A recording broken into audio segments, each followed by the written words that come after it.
Hey guys, what is going on? I have the Giants versus Bears reaction coming out now. I know it's a little late. I wasn't home for the end of the game. I was actually streaming it on my phone, which is kind of annoying because it got super blurry at points and I couldn't really tell what was going on.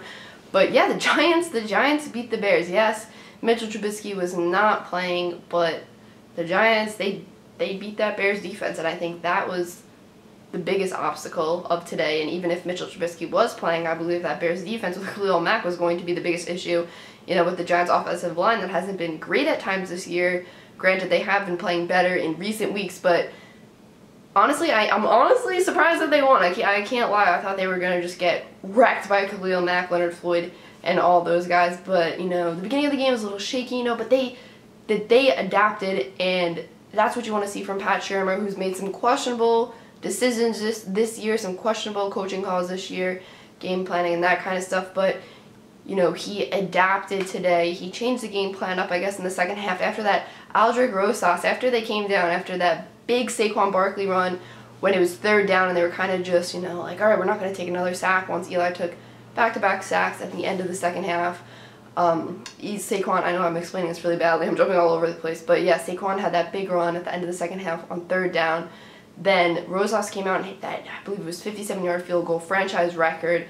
And he has a huge leg. He's been awesome this year, only one miss. So Rosas has definitely been underrated this year. I mean, a kicker's performance, I guess, does fly under the radar when, a team is having a losing season, when the team had 3 wins prior to today. But let's get back into the positives here with the game. I mean, it was definitely different in the second half. The team seemed to come alive in the second half. I think that field goal really did spark them.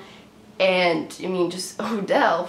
What a bullet he threw down the field there. I was like, oh my god, he almost threw it like a baseball, I want to say. He was pretending to run, right? And he was just like, and he almost like double pumped it and fling that thing down there. My god, it's insane. And then he had the receiving touchdown, he was wide open, and Eli, he hung in that pocket there on that play. Eli hung in that pocket there. He threw it, and like millisecond later he got hit, but he trusted Odell to be there, and Odell was there. I mean, I don't even know if he made it with one hand. Maybe he just went up so easily. I mean, no one was over there, and wow, that was a great play too. Odell had a nice game, except for at the end of the game with the onside kick thing, he kind of didn't really go for it. He kind of moved away from it.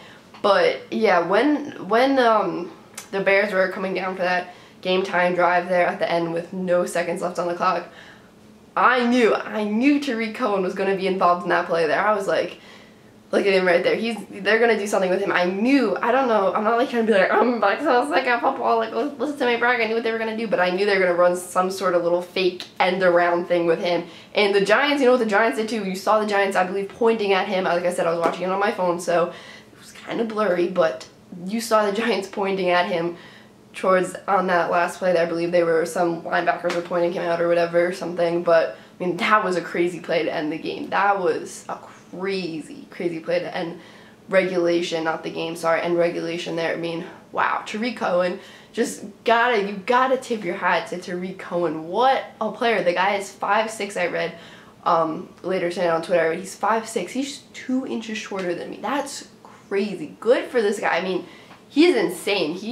On the broadcast, they were calling him, the announcers were calling him, one of the announcers, I believe, called him the human joystick. I mean, yeah, he's so exciting to watch. I've seen highlights of him online, but I don't think I've really watched him as closely as I did today. And man, he's just unbelievable. But the Bears are a good team, so it was I guess a pretty gritty win for the Giants there. That's kind of deflating, giving up the game-tying score with no time left in the game, especially after they get possession back with an onside kick, which has rarely happened this year. I mean, I think it was, I don't want to say the exact number because I don't know it exactly, but I believe it was in single digits for onside kicks recovered this year, but don't quote me on that because I didn't look it up before this instant reaction video.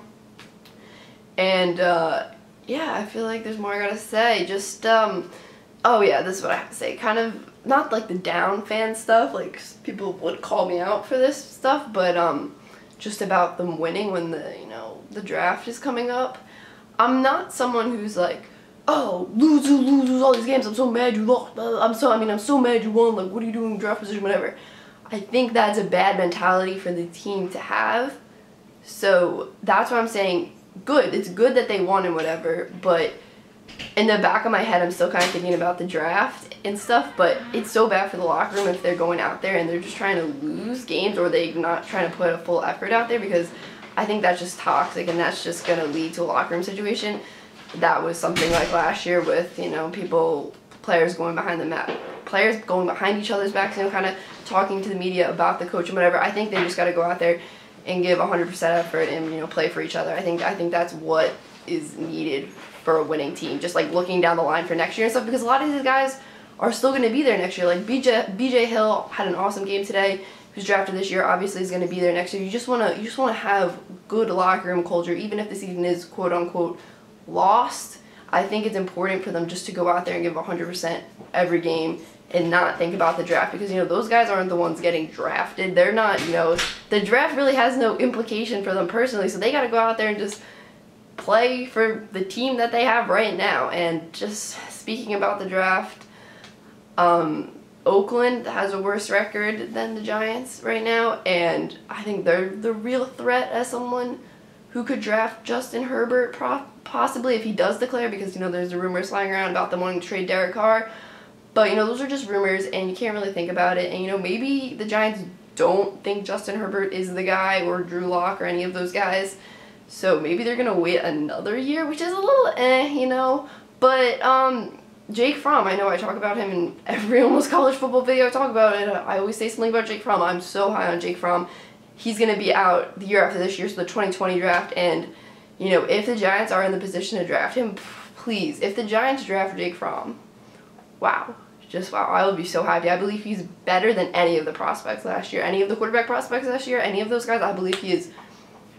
I would take him over any of those guys any day. So maybe the Giants think that too, and they're like, all right, we're just going to wait another year. Because I saw stuff floating around on Twitter about the Giants saying, oh, like, Eli is going to be the quarterback next year or something. You know, rumors like that. So, I don't know. But, all right, guys, that's all I got for this video. Make sure you drop a like and subscribe. Peace out.